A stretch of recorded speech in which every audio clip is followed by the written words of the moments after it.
Can you even hear me when I wear this? Maybe I should try giving it with this on.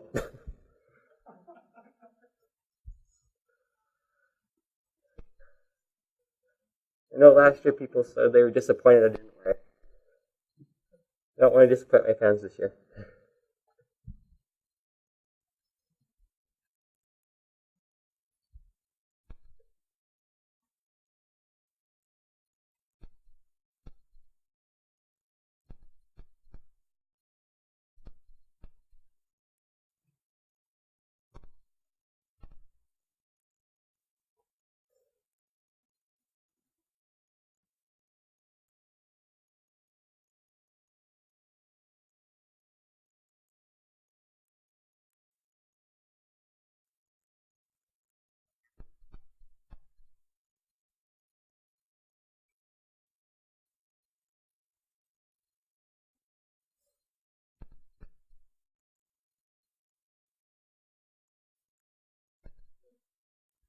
Alright, so welcome to Fighting Hardware Attacks with Software.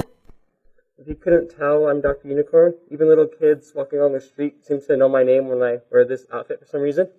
But today I'm going to be going over several different kinds of hardware-based attacks and then talking about how to defend them. And even though they're hardware attacks, I'm going to focus on how to defend them with software. You might wonder, how can you defend against someone blasting your CPU with a laser with software?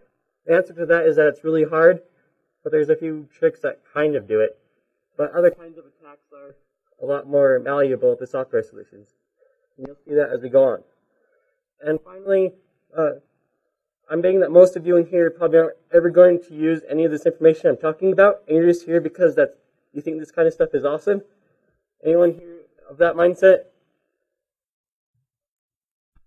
You? Alright. So I consider myself a side channel attack hobbyist, so I try to find ways you can do things on your own. That's going to be what I'm going to go over a bit about how you can try some of these attacks for yourself. Alright, so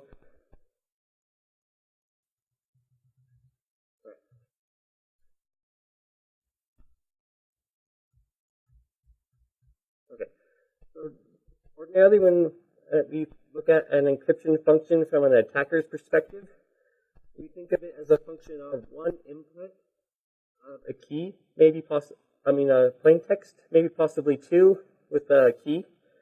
But in reality, when you're an attacker, you don't usually have that key. So we tuck it away in that black box and consider it to be just part of it. However,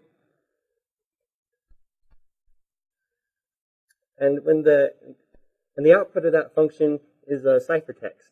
And as attackers, our goal is to find a way to be able to transform a ciphertext back into a plain text. And there's a way you can do that, but it involves solving a really hard puzzle that no one has ever figured out how to solve. And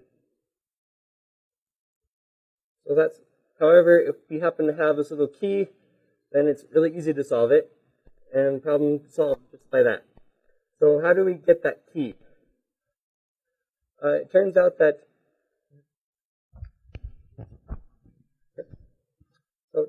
this is actually a really simplified view of a cryptographic function. There's actually more inputs and outputs here than you're seeing on this display.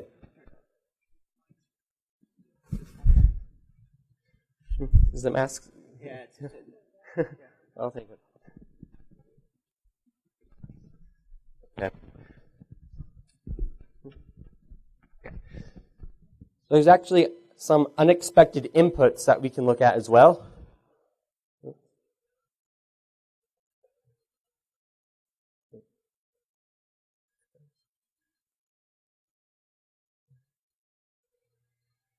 Oh well.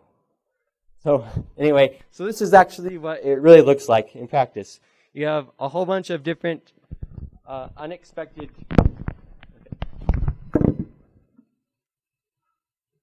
I'm using this mic now? Okay. All right, so there's a whole bunch of unexpected inputs and outputs that you don't really realize when you're just looking at your function in this traditional sense. For instance, you can change the voltage when the CPU is running, and that can interfere with its execution and causing it to do things like execute instructions incorrectly or skip them.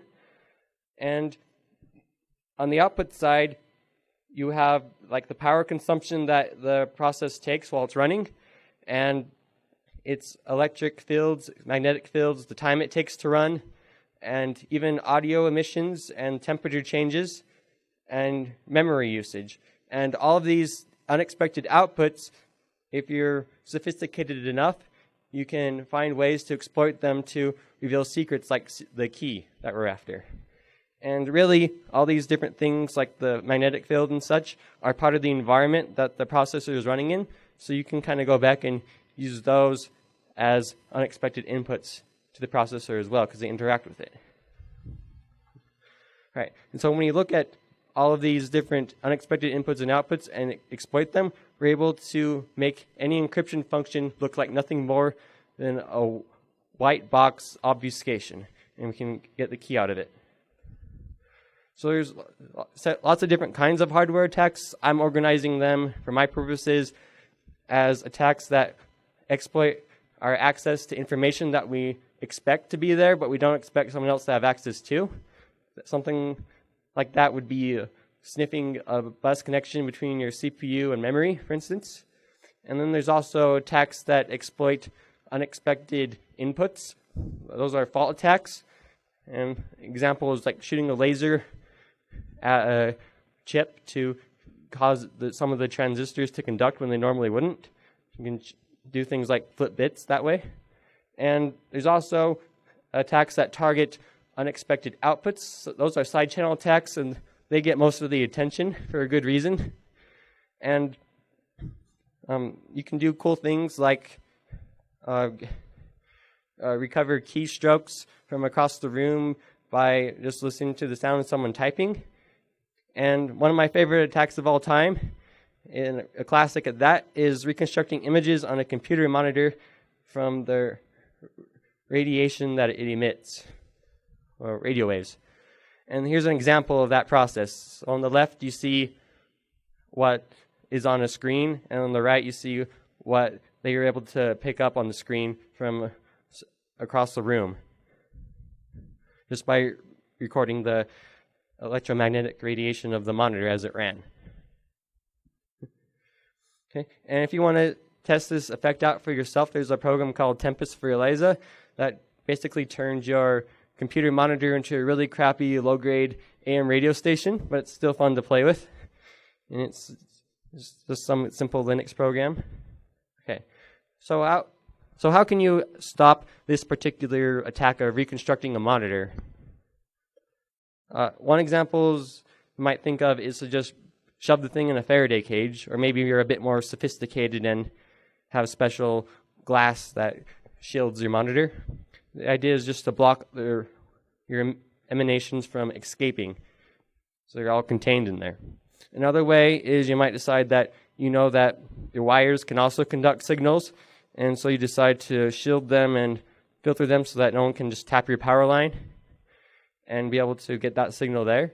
Or you can even go step up and try a full-out isolation. Another approach might be to get a jammer and have it try to broadcast the signal at the same frequencies as your monitor's using to broadcast these unintentional broadcasts. And hopefully that will interfere with an attacker's ability to reconstruct your image. But unless your jammer signal is closely correlated with the signal that your monitor is actually emitting, then you can just average over it and reconstruct the image that way. It's not always effective. A simple approach is just to make sure that if you see anyone with a weird-looking antenna walking around, that you ask them to leave. And and this is a clever thing. So when you're reconstructing an image of a monitor, you usually will average over several frames in order to get a good, clear image. But ordinarily, your monitor runs in this order, from the top left to bottom right, like that.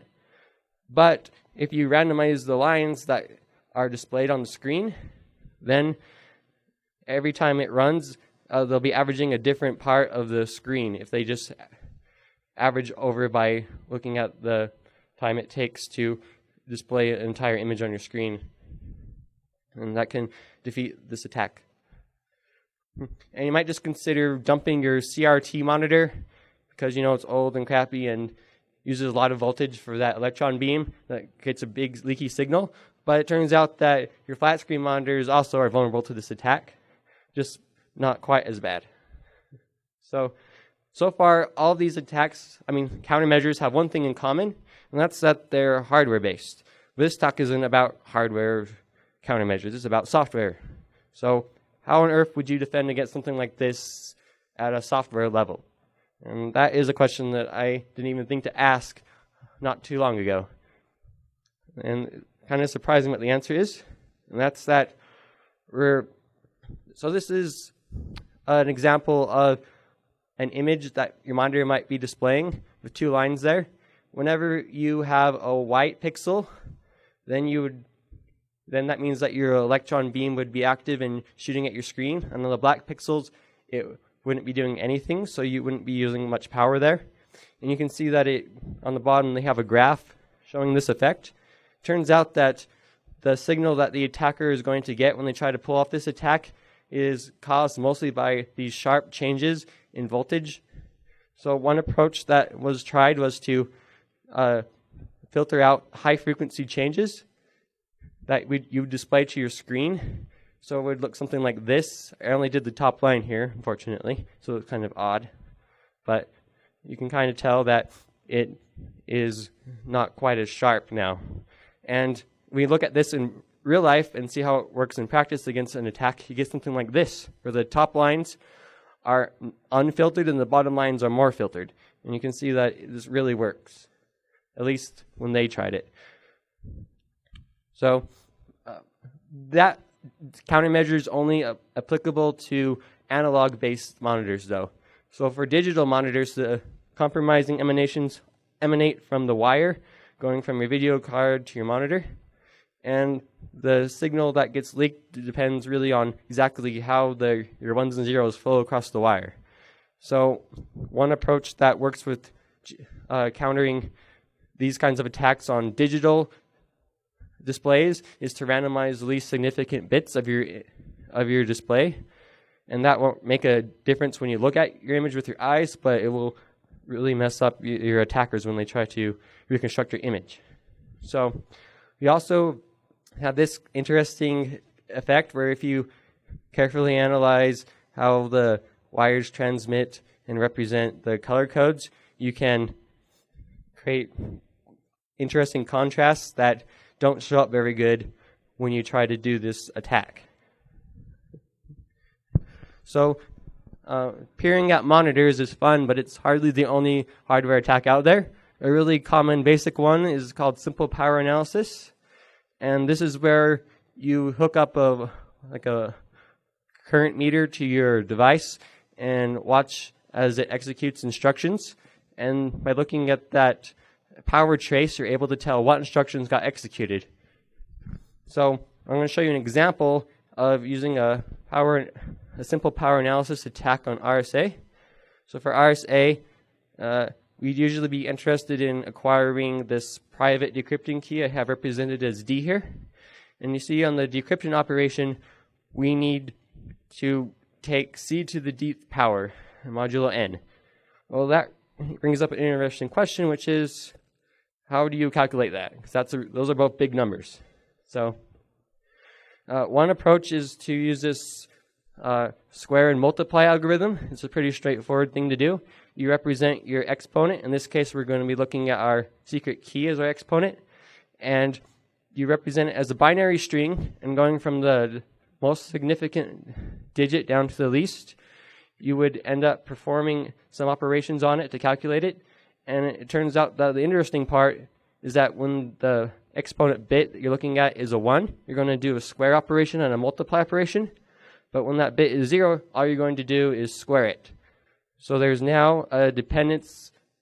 So there's now a dependence upon your secret key on what instructions get executed. And if like I said, we can tell what instructions got executed just by looking at the power consumption, then we should be able to acquire this secret key by measuring the power. And so here is an example of that, my lovely artistic interpretation of what this would look like on a real system. You can see that some of these are going to look a little skinnier than the others, and that's because they're only doing squaring operations, which must mean that that bit was a 0.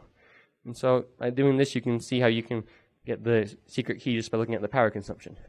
So to defend against this, a straightforward thing to do might be to just add a dummy operation when it's 0 to always multiply. It won't affect the outcome value, but when you're doing this kind of attack, it will make it so that you can't easily distinguish between them. And I say easily because there's a whole bunch of different other attacks that can get past this countermeasure.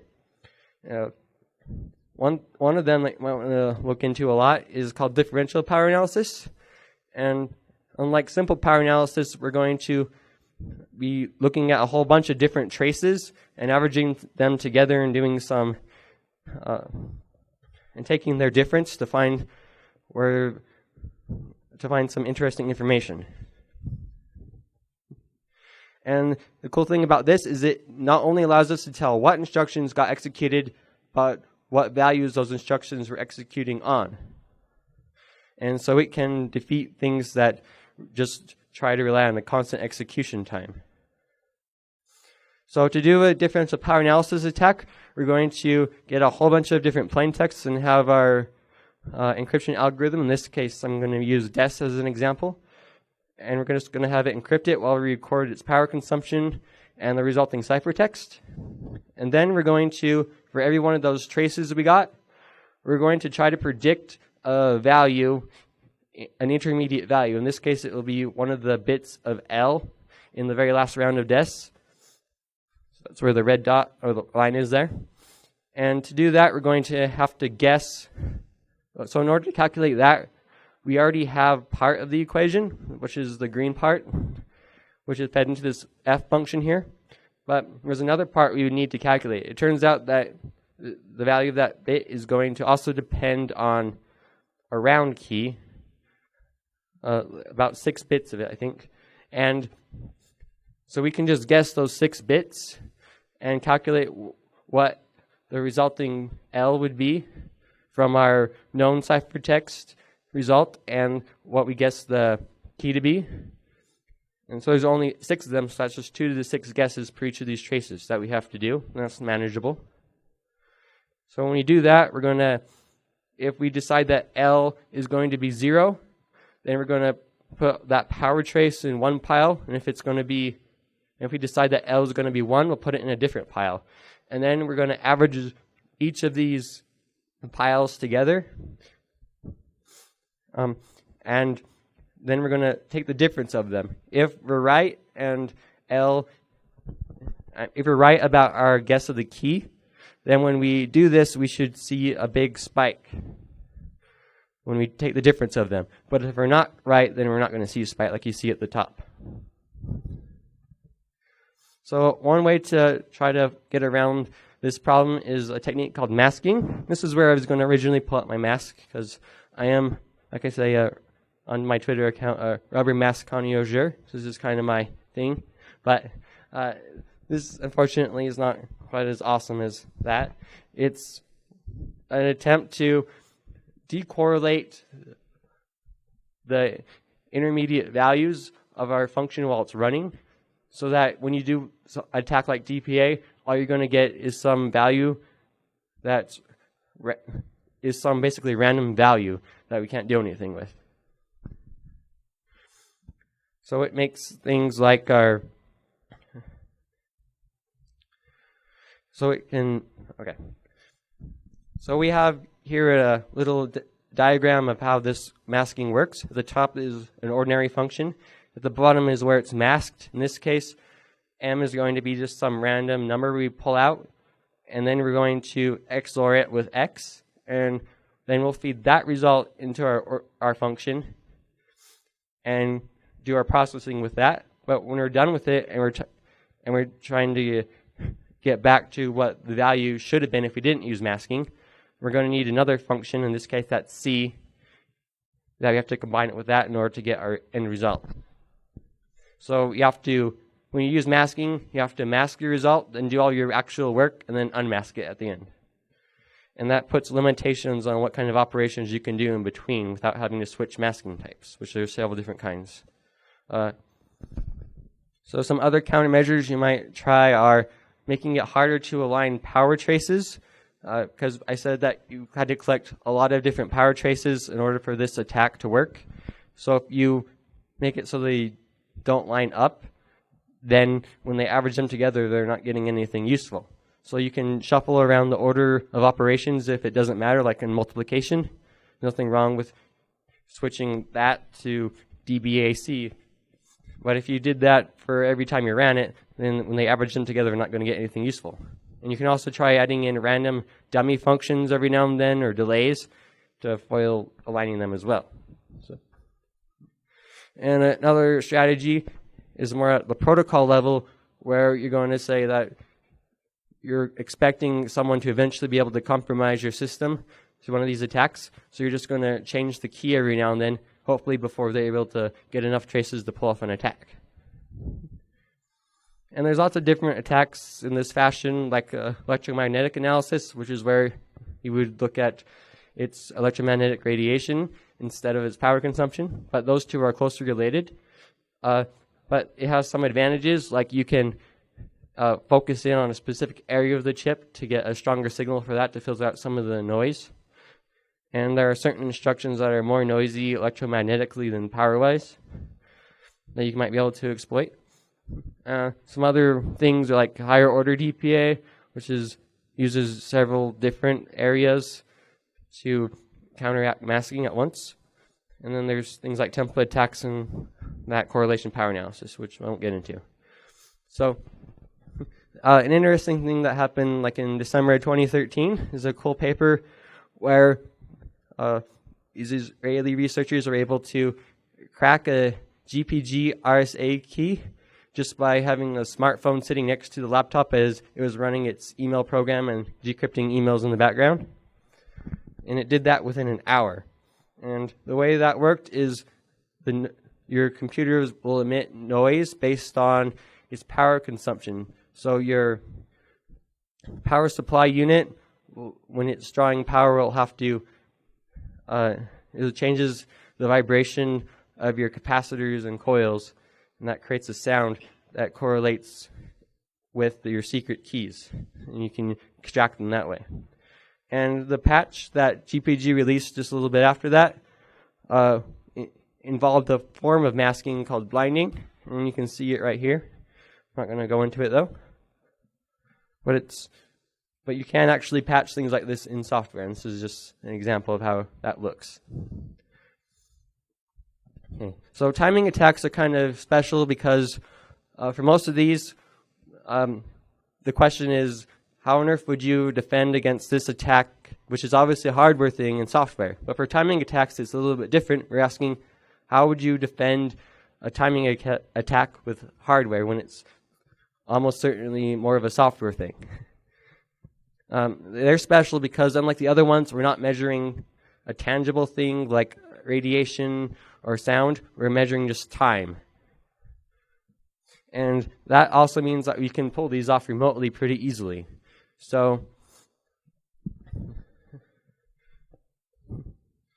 so here's an example in 2003 where they were able to extract OpenSSL keys from across a network.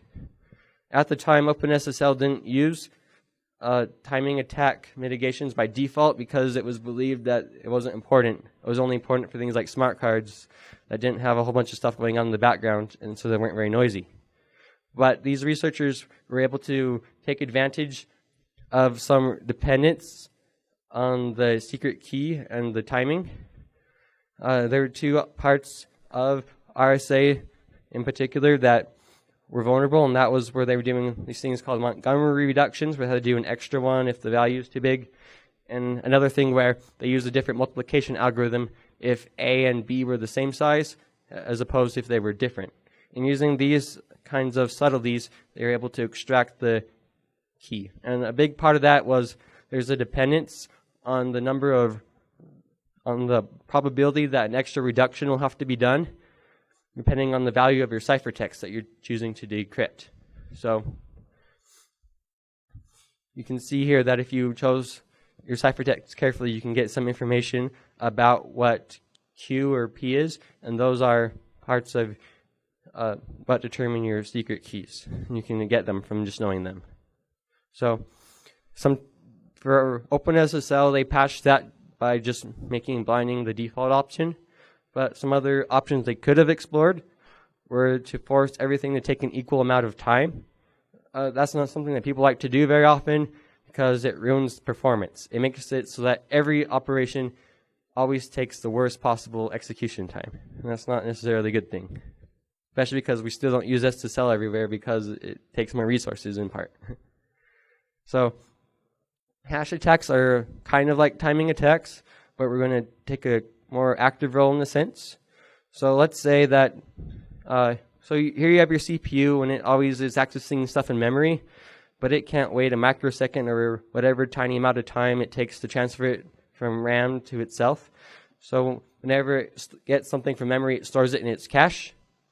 But the problem is the cache only has so much space, and so sometimes it will have to evict some of the things it's cached in favor of something it more recently used or expects to need more.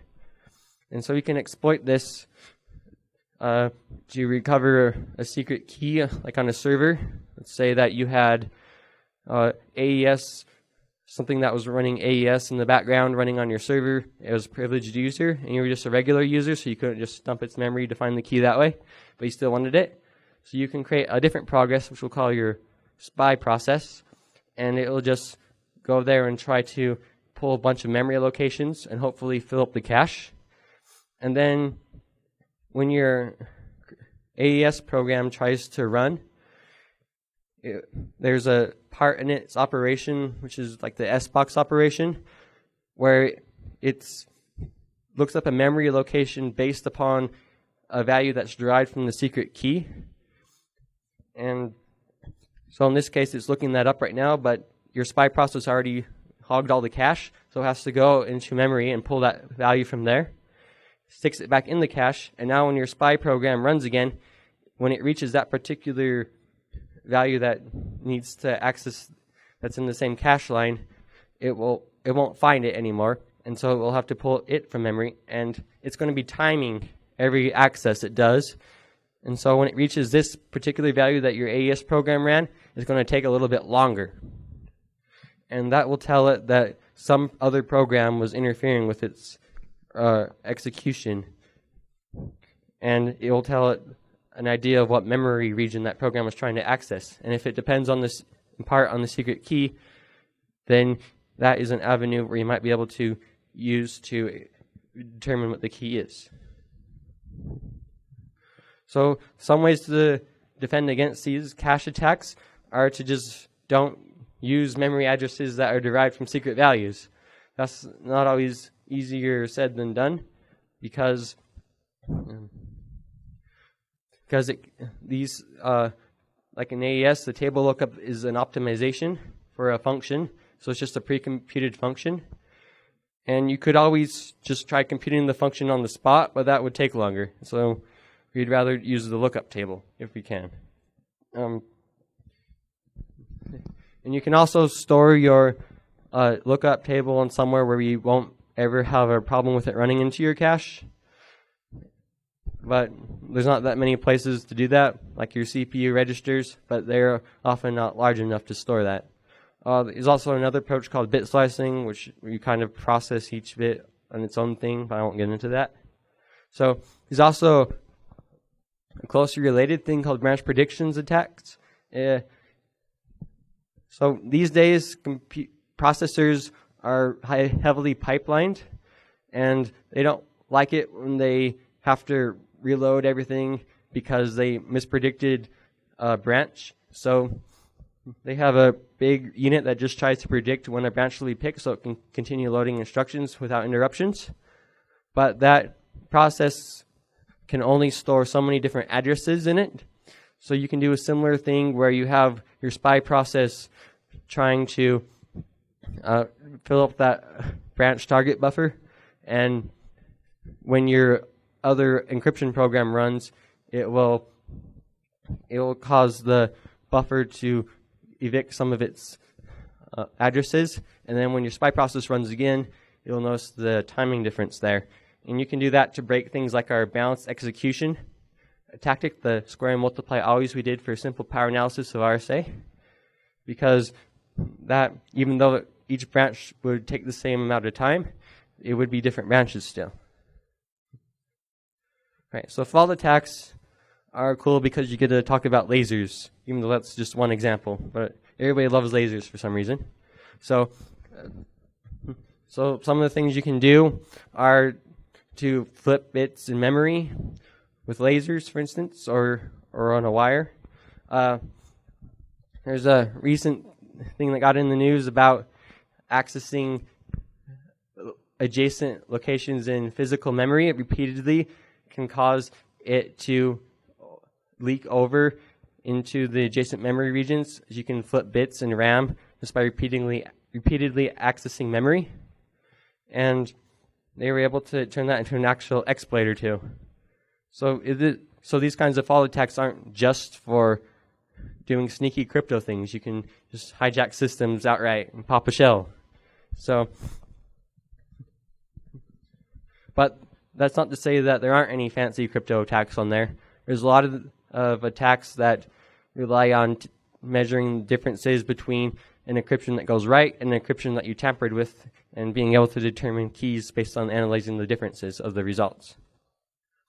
So countermeasures for fault attacks aren't easy to do in software.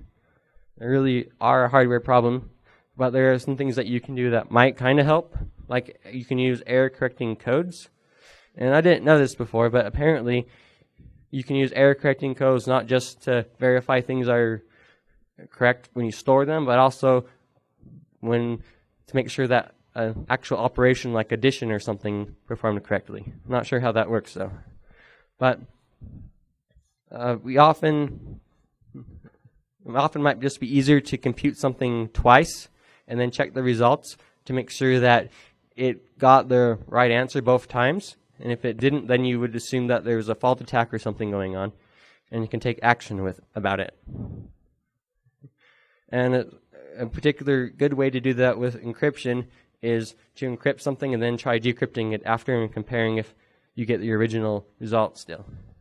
So you can also try attacking random number generators. There was a neat attack where some people modified the Intel Ivy Bridge random number generator by changing the dopant polarity of it, which is hard to detect, but their attack eroded the entropy of the random number generator significantly, and it wasn't detected by standard randomness tests. And they also have to worry about other things like backdoored random number generator standards. So if you want to try defending against your attacks on random number generators, you could just try testing them to make sure that the results actually are random. And you don't just have to do that at one sitting. You could continuously pull your number generator and try seeing if it's still random continuously. But really no tests can prove whether it's random or not at the end of the day. And you can also try just combining different sources of entropy together just in case one of them fails. So that's what a lot of operating systems do these days, because they don't trust hardware random number generators because of problems with them. Let's get that. Okay. All right. So there's some various other things where you could like sniff your bus or direct memory access attacks, those kinds of things. One approach to defending against those kinds of attacks is to encrypt your memory. So oftentimes we talk about encrypting hard disks, but you can also try encrypting memory. That's what this tool called Hair tries to do. You might have heard about that a while ago. And also Trezor, something similar. A lot of cryptography software is very careful about cleaning up after itself. whenever it's done using the stack. So we'll always do what's called stack burning and delete it, so that it doesn't leave any lingering values behind for someone to snoop on later. And an interesting thing is that some memories have a property where if they keep the same value in them for a long time, the values can actually burn into them. So if you cut the power on it, you can still go in there and figure out what values they had. So you have to have something called like a memory saver, which that functions like a screensaver, but for memory, to make sure that it doesn't burn in. All right. And you can also do things besides attacks, exactly. So this is a technique called clock skew fingerprinting, where say you have a bunch of computers that are all the same make and model behind some added firewall or whatever, and you wanted to try telling them apart. Well, if you send them a whole bunch of, if you keep asking them for the time, it's possible to determine which computer is which, because it turns out that every computer's internal clock is going to be slightly unique. And if you take a whole bunch of timestamp measurements and determine exactly how much faster or slower their clock is compared to your clock, you'll get unique results that you can use to determine that this would be the result of two different computers instead of just one. And you can use this technique or modified variants of it to like attack Tor hidden services, at least theoretically in the past. So to fight against this kind of attack, you could just try disabling timestamps. That might cause certain network problems, but I mean, Windows does that, and it doesn't seem to kill everything. You can add random noise to your timestamp, but that will just require your attacker to take more samples.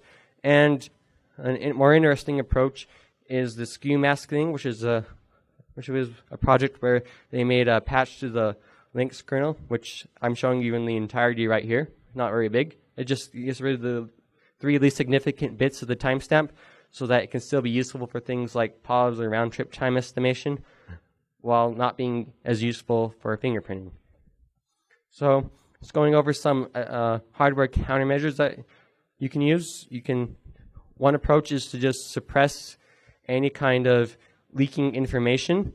That's what my hiding category is here. So things like shielding or using filters or making sure you have an instruction set architecture that supports constant time instruction execution. And I always forget what that key is for some reason. Oh, special logic styles. A particular example is called balanced dual rail logic, where instead of just having one wire representing a value, you have 2, and they'll be opposites, so that if it's a 1, it'll be so that the power consumption will always remain the same, because it'll have to be a 1 and a 0, no matter whether it's supposed to represent a 1 or a 0. If that make any sense? Another approach is to just try adding noise to your system, so it's harder for people to measure it, so jamming and the like. But that just takes more tries before you can average away the noise. And then just stopping people from accessing your systems by using like tamper-resistant processors, or making sure that no one can just waltz in and poke around your systems.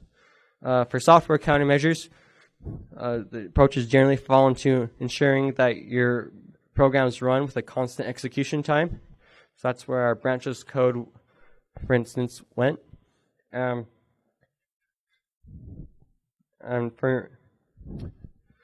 you can also try inducing noise on measurements in software by shuffling the operations, or even doing random delays or dummy operations.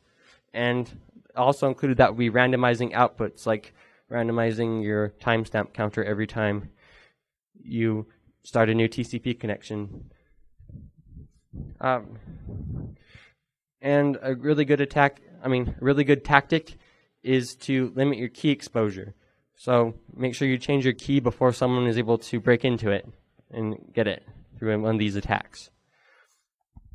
You can also work on accepting that you're going to leak lots of information, but just realize that there might be ways that you can make the information that you leak not correlated with anything useful. That's what the masking is all about, and when it comes down to it, encryption and obfuscation are like that as well. And for follow attacks, again, we just need to detect errors. Not necessarily easy to do this in software. And the best advice, though, of all is not to keep a secret in the first place. But that's not always applicable. But sometimes we forget about that and just store everything to haunt us later. So this talk has a lot about cryptography in it. And cryptographers are mathematicians at heart, so they always like to do proofs and stuff. And you might notice that I've just been talking about attacks and then specific countermeasures to combat them. So this is like just finding an exploit and patching it. We're not actually doing any real security engineering here, possibly. So is there some sort of formal way that we can show that our systems won't be vulnerable to attacks, even ones that we don't know about yet? And there's definitely people working on that problem, several different theories and things you can look at if you're interested in that, but I won't talk about them here.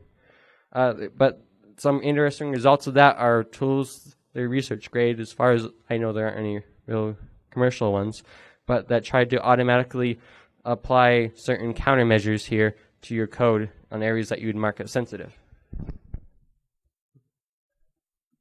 And you don't necessarily want to always implement these countermeasures, and because there's always trade-offs to be made.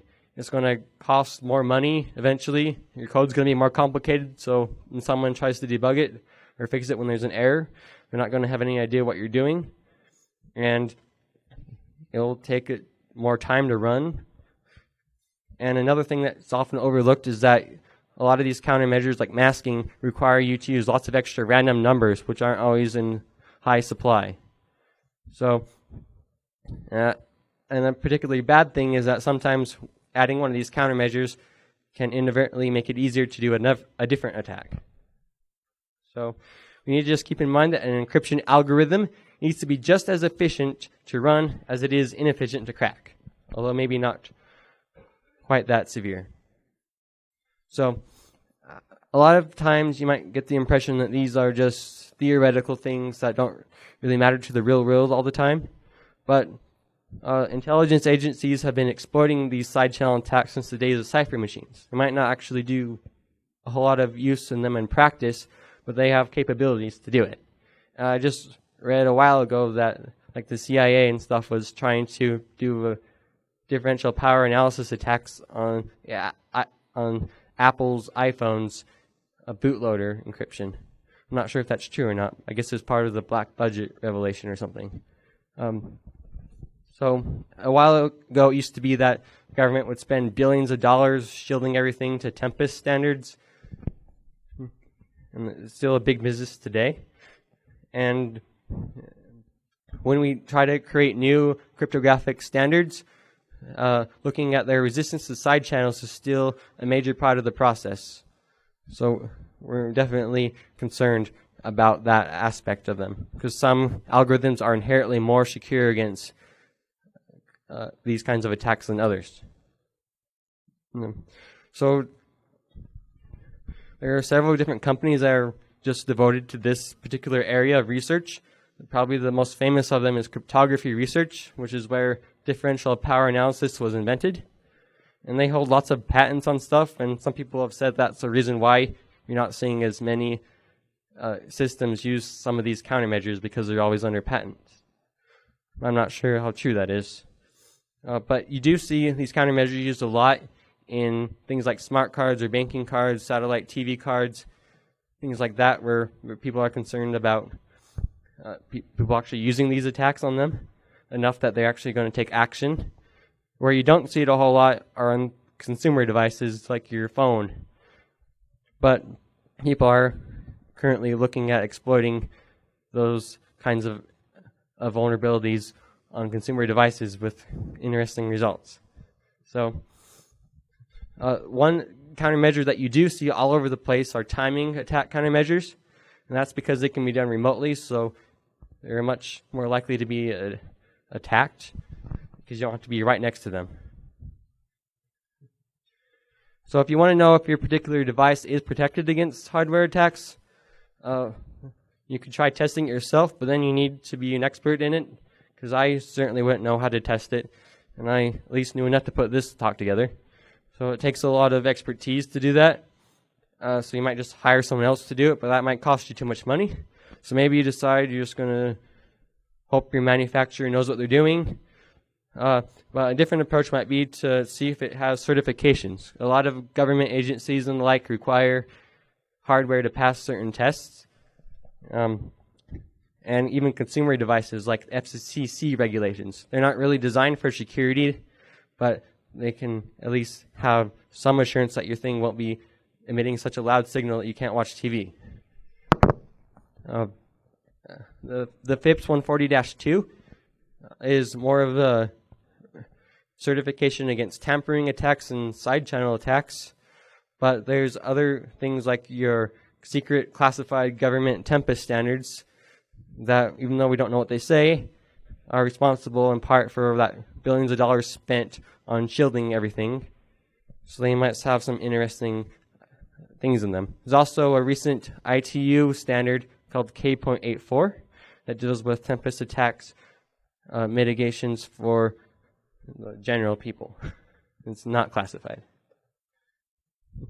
So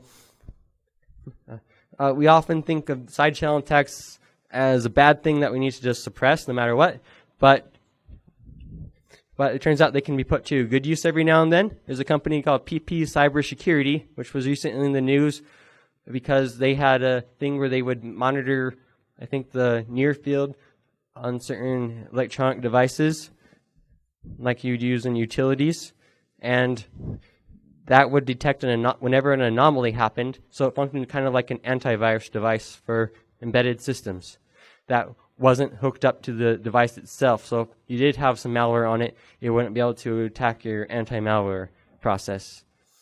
And on their website, they even advertise using this to secure smartphones, which I thought was pretty interesting. You can also use side channel-like techniques to verify that software hasn't been tampered with. So check your hardware Trojans. And there's several interesting ideas that are kind of related to this I just think are fascinating. Like, for instance, mind reading. Your brain's just a machine when it comes down to it, so it should be vulnerable to all sorts of side channel attacks as well. That's basically what we call neuroscience today. And maybe someday we'll get good at it and we can do sci-fi like mind reading. And it makes you wonder, is there any kind of countermeasure for that? Like you see sometimes in movies, people go undergo this weird quasi-mystical training thing, hoping that they can defend themselves against the mind reading device. Is anything like that even possible? I think the research on using that low frequency noise like an acoustic analysis is pretty fascinating, because we're looking at low bandwidth signals instead of high ones like we normally would. That opens up new possibilities. And looking at attacking just ordinary devices instead of things that are specifically designed to be used in high security environments is always fun. So I like to think of myself as a hobbyist about this, because I'm certainly no mathematician or anything like that.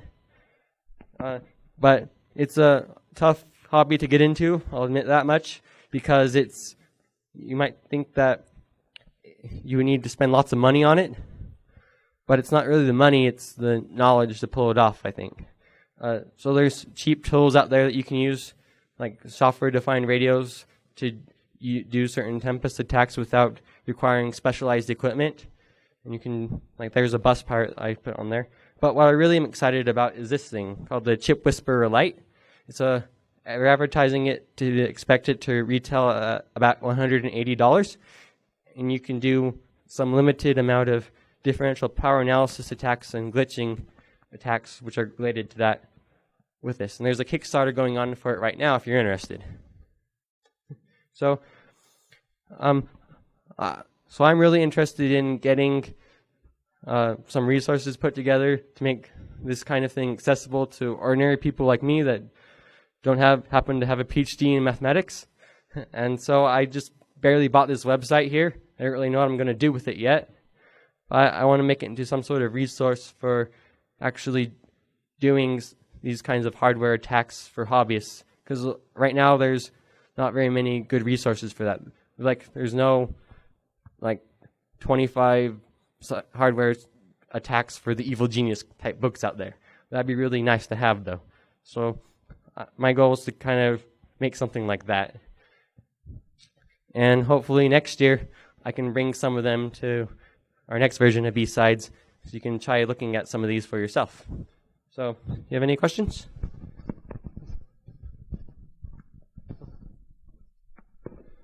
All right, thank you for your attention.